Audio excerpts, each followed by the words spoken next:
Olá, boa noite.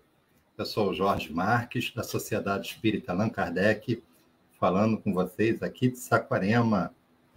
E hoje nós estamos apresentando o nosso programa 15 Minutos de Luz, programa esse semanal, que é transmitido pela página do Facebook da SEAC, aqui de Saquarema. Também é transmitido pelo YouTube, canal também SEAC Saquarema. E nós vamos falar hoje, gente, no nosso programa de número 185, do capítulo 12 do Livro dos Espíritos, que trata das manifestações espíritas. Então, nós estamos falando aqui da pneumatografia e pneumatofonia. Tá? No programa 183, né, que passou há 2 semanas, nós vimos a sematologia, que é a forma como o espírito pode se comunicar através de sons ou sinais. E estudamos, em particular, a tipitologia, que é a comunicação através de pancadas. E essa comunicação através de pancadas, ela nada tem a ver com espíritos batedores de ordem inferior. Ela é, sim, uma forma dos espíritos se comunicarem. Inclusive, espíritos superiores podem utilizar esse recurso. E dentro dessas comunicações, né, a coisa avançando, nós estamos na pneumatografia. O que seria isso? É a escrita direta, é aquela escrita sem a intervenção da mão do médium. Então, quem já está aqui com a gente, a nossa querida amiga que está sempre nos prestigiando, né? Uma das fundadoras da SEAC, a Angelina Lomba, o Eduardo também, Dudu, abraço para você, para a família, tá? Nurimar, a companheira Norma, estamos sempre aqui com a gente. Os demais que vão entrando, né? Então, gente, a pneumatografia, ela se distingue da psicografia, porque a psicografia é aquele fenômeno inteligente em que o espírito se comunica através da escrita, mas utilizando o médium, diretamente o médium. E nós vamos ver isso nas outras apresentações nossas. A pneumatografia é aquela em que o espírito ele atua diretamente sobre o papel.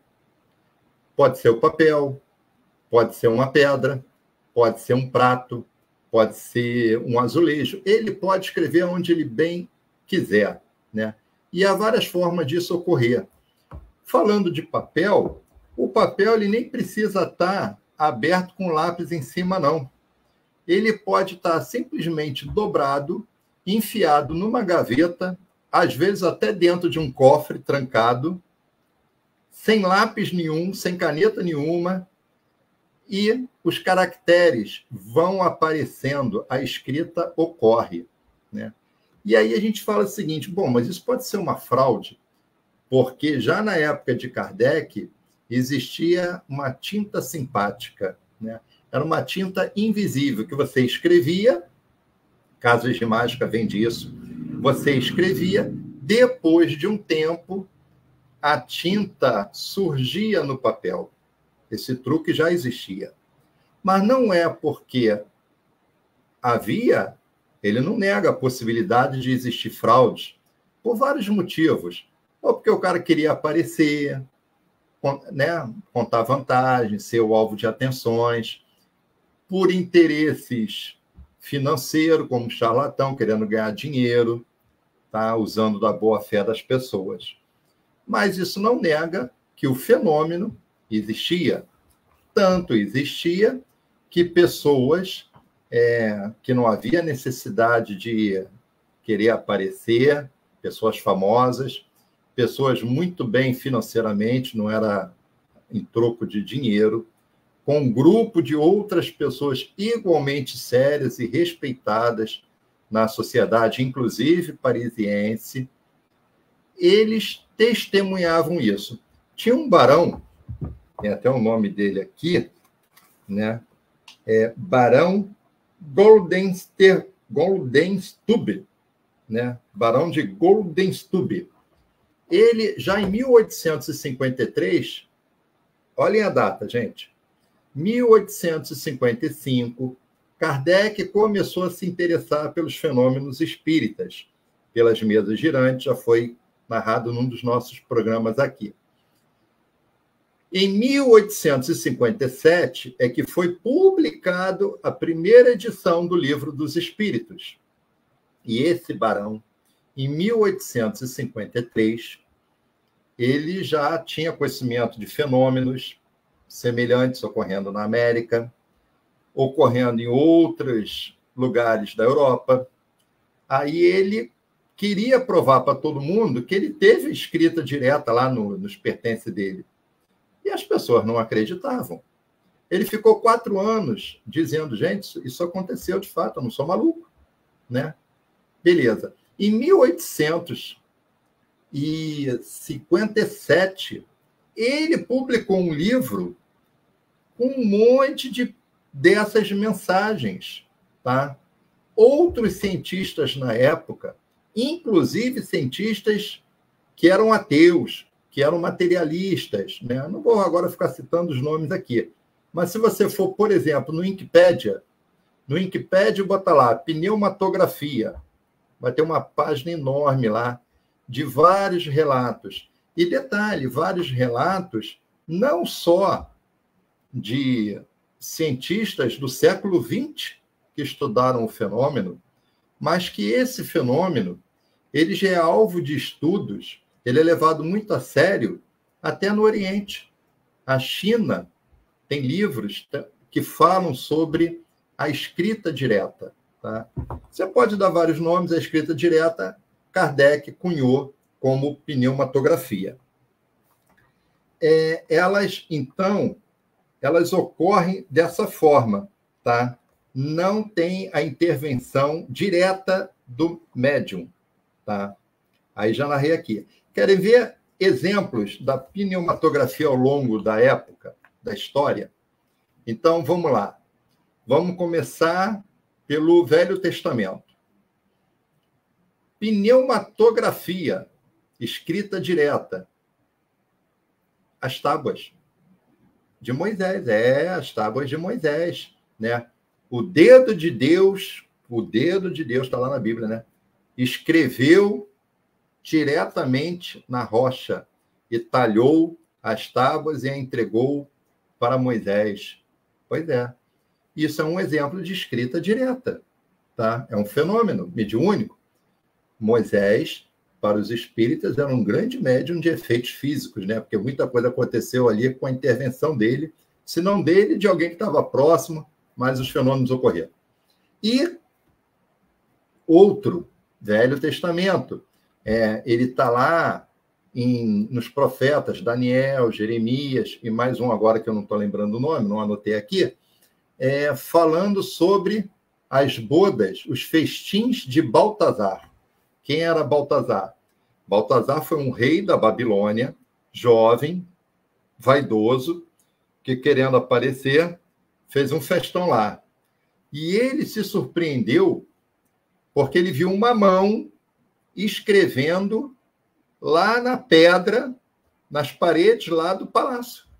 E ele convocou todos os sábios do reino para tentar entender aquela escrita. Foram 3 palavras, né? O que estava querendo dizer. Conforme eu já falei, tem estudos na China, certamente estudos na Idade Média, mas se o cara falasse ia parar na fogueira, tá? Então isso tem. E mais, na época de Kardec, ali finalzinho do século XIX, as primeiras décadas do século XX, se estudava bastante isso. E se você continuar pesquisando, nós temos aí o São Google para nos ajudar, né? Pode ser outros provedores de pesquisa também, nós vamos achar esse assunto. E o segundo assunto da noite é a pneumatofonia, né? Ele é a mesma coisa que a pneumatografia.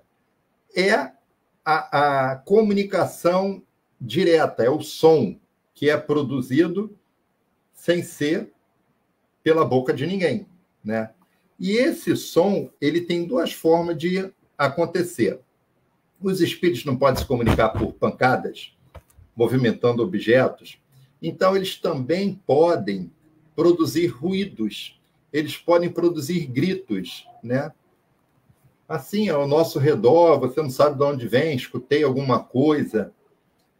Eles podem. E podem reproduzir ou produzir, né, sons semelhantes à voz humana, como se fossem os nossos vocais, né, daqui.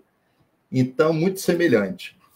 Mas Kardec, ele tem assim uma preocupação muito grande, ele gasta aqui quase que todo o espaço do Livro dos Médiuns dedicado a esse tema, dizendo que você ouvir um zumbido no ouvido, você ouvir qualquer coisa, pode ser muitas, mas muitas explicações fisiológicas, psicológicas, né, que tenham dado causa àquilo.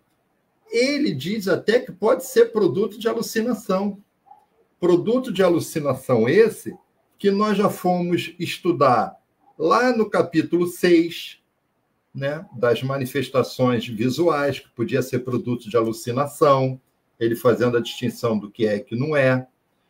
Nós vamos estudar também no capítulo 8, né, do laboratório invisível, como essa tinta pode ser produzida. Ele tem lá o itemzinho dele, lá no item 127, ele vai falar de pneumatografia, em que os espíritos eles podem tirar do fluido cósmico universal, eles podem modificá-lo de acordo com a sua vontade e produzir a tinta, isso lá na pneumatografia, que eu tinha deixado de falar isso. E já na pneumatofonia, então, eles podem produzir esses dois sons, tá? Alguns deles são duas formas bem distintas. Você está escutando a voz dentro no fórum íntimo, dentro do seu ouvido. É você que está ali, nitidamente você está... Pô, estão falando comigo, eu estou escutando tudo, engraçado. A pessoa está aqui falando comigo, mas é só você que está ouvindo, tá? Ou, de outras vezes, pode ser um som externo. Não é aquela, tipo assim, eu estou aqui, se eu ficar agora calado e começar a pensar, eu vou ouvir a minha voz na cabeça, concorda? Eu não preciso estar aqui exteriorizando. Aqui eu estou exteriorizando, estou ouvindo. Mas se eu ficar em silêncio, pensando, eu vou estar ouvindo a minha voz dentro da cabeça. Então, essa pneumatofonia, que é a comunicação direta do espírito com você, ela pode ocorrer dentro de você, tá? Sua alma está captando, ou você pode estar realmente, um som está sendo produzido, como emissão sonora mesmo, conduzida pelo ar, tá? Em todos os casos, né? Quase sempre, é espontâneo e não pode, não pode, senão muito raramente, ser provocado. Por que a gente fala assim? Muito raramente ele ocorre, na maioria das vezes, e raramente ele ocorre de forma espontânea, e mais raro ainda ele é provocado. Porque senão todo mundo aqui ia, vamos aqui agora dar um jeito se o espírito existe mesmo, o falecido vai falar comigo, aí você já fica esperando essa comunicação. Não, ela vai ocorrer quando tiver que ocorrer, como todo fenômeno espírito ocorre, se houver permissão, se houver a vontade do espírito, se houver um encarnado com fluidos magnéticos, perispíritos, apropriado para que o espírito possa se valer desses fluidos. Isso tudo, gente, já foi estudado aqui nos capítulos anteriores. Então, é só a gente assistir o 15 minutos de luz, fica tudo gravado lá, ou o ideal, que é o nosso objetivo aqui, é vocês pegarem a codificação kardeciana. Quando a gente fala do Livro dos Espíritos, não é para substituir a leitura do livro. O Livro dos Médiuns, vão lá ler. Porque o que a gente faz aqui, gente, é uma exposição, tá? às vezes mais resumida, às vezes um pouco mais detalhada, mas estamos sempre aí. Olha aí, meu pai já está aí assistindo, também está sempre presente, né? A Angelina já dando uma boa noite para ele. Gente, ih, caramba, olha, hoje era pequenininho o programa, pequenininho, eu achei que ia falar em poucos minutos, já passou de 15. Gente, muito obrigado aí pela atenção de vocês, uma boa noite, até semana que vem com a companheira Norma, se Deus quiser.